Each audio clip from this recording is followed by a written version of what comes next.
All right, hello wine drinking people. Today is Saturday, May 14th, and just finished another great week of drinking here at the Wine Watch. Got some great stuff coming up next week. We've got two events back-to-back at Cafe Max, our California Cabernet tasting. Probably have like 40 or 50 people there. Very popular subject. Then our cooking class with the Italian chef, Oliver Sassi, and then we've got our Friday night Vintage Piedmont tasting, which is almost sold out. Better hit the reply button or give us a call really quick on this one. All right, well, before we get to what we got to sell you today, we got a new segment, Vintage Reports. Trying to keep you up to date on what is going on year-round when grapes need to be harvested. And those of you that know, the Southern Hemisphere just experienced their harvest for 2007. And we have got our roving reporter, Buster Jameson, down there in the land down under. Check out what's going on with the harvest in Australia. All right, g'day, wine-drinking people. This is your 2011 Vintage Report from Down Under with your roving reporter, Buster Jameson. That's right, with all the happy things to report about here in Australia, like surf's up in Queensland, and no one's been eaten by a great white shark in at least 6 months. It's been a bugger of a vintage 2011 with just one of the worst harvests in the memory for some parts of South Australia. If you want to surf here, you better bring your waddy too, man. It's bloody cold. All right, well, it's like a total bummer for farmers, as they've had a variety of maladies from Mother Nature like Phomopsis, Downy Mildew, Powdery Mildew, Botrytis, Mealybugs, and flooded vineyards. Are we in Australia, mate? All right, well, Phomopsis, one of the species of the genus Phomopsis vinicola, otherwise known as dead arm, usually infection begins during the early parts of the harvest of spring. You can just imagine what it's like to have a dead arm, mate. I mean, how would you paddle to catch a wave? You'd be going around in circles. All right, well, Downy Mildew, also a big problem, widespread, serious disease of grapevines, infected leaf symptoms are green to yellow spots called oily spots, man, because they appear greasy. The lesions eventually turn brown as the infected tissue dies. Infected tissue, ugh, sounds horrible. Kind of like being stung by one of those massive jellies. All right, powdery mildew. This is a fungal disease that affects a wide range of plants, but like you, one of its favorites to imbibe on is grape juice. All right, well, these infected plants display this white powdery substance on the leaves and stems. They found a lot of this type of stuff down near you, Andrew, in South Florida. I think that comes from South America, though. All right, Botrytis, a.k.a. Botrytis cinerea, a necrotrophic fungus that affects many plant species, but like you also, its favorite is grapevines, or grape juice. In viticulture, it's commonly known as Botrytis bunch rot. But there's a bright side to this noble rot. If it occurs under the right conditions, like it does sometimes in the Sartène region in Bordeaux, or the selection Grenoble wines of Alsace, or Azou in Hungary and Tokai, it can be magic. And check this out. This fungus is usually referred to by its anamorphic or asexual name. Wow, it's weird because the sexual phase is rarely observed, just like in some of you married blokes back in the States. The telomorphic sexual form is Acetomycetes botrytinca facalina. Mealybugs. Yikes! In recent years, there's been an increase in number of great mealybug infestations. Susceptibility to mealybugs damage varies widely by variety. It's worse on varieties that produce clusters close to the base of the shoot because the fruit often touches the wood. A simple cure, man. Keep the fruit away from the wood, mate. All right, well, these infected grapes can transmit grape viruses, a.k.a. grape STDs. Ooh.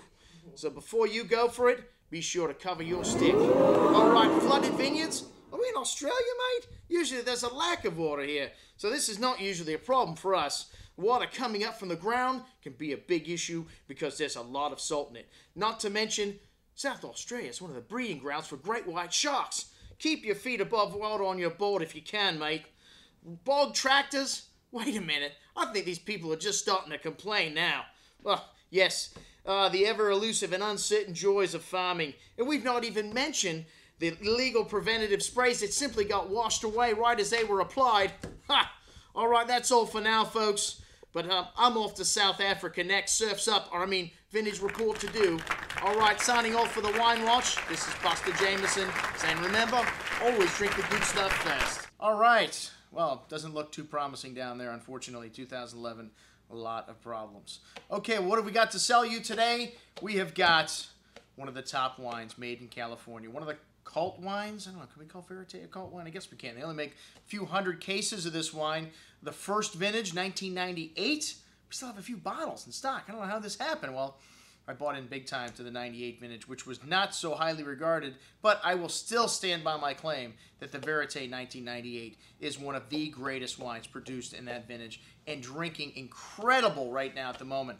All right, this wine, well, Verite means truth, and the owner, Jess Jackson, said, you know, we want this wine to speak the truth about the place where it is from. So he hired Frenchman Pierre Salon to come here and to choose among all of his vineyards. Look, you have got a choice of what you consider to be the best vineyards in all of my holdings. Jess has got some incredible vineyard sites. Those of you that remember Cardinal, this started out as a wine that was the best sites in all of Northern California. There was actually Mendocino grapes in the first Cardinal, Sonoma and Napa, just like the Verite. Well, the Verite, there was just Napa and Sonoma the first year in 1998, and mostly Merlot blend. And, you know, I love when they came out with this, they started promoting it by tasting it next to Chateau Petrus.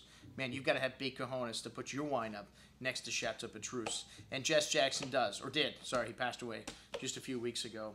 And, you know, some great wine, some great vineyards in his portfolio. Pierre, we had his wife in for a winemaker dinner with their property in Bordeaux, their joint venture Chateau Le Seigle. Also a fantastic wine.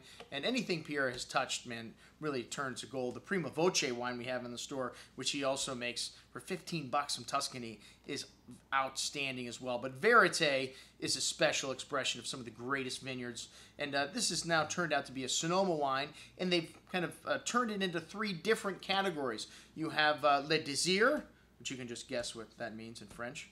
La Joie, which means joy. And then you have Le Mousse, which means inspiration.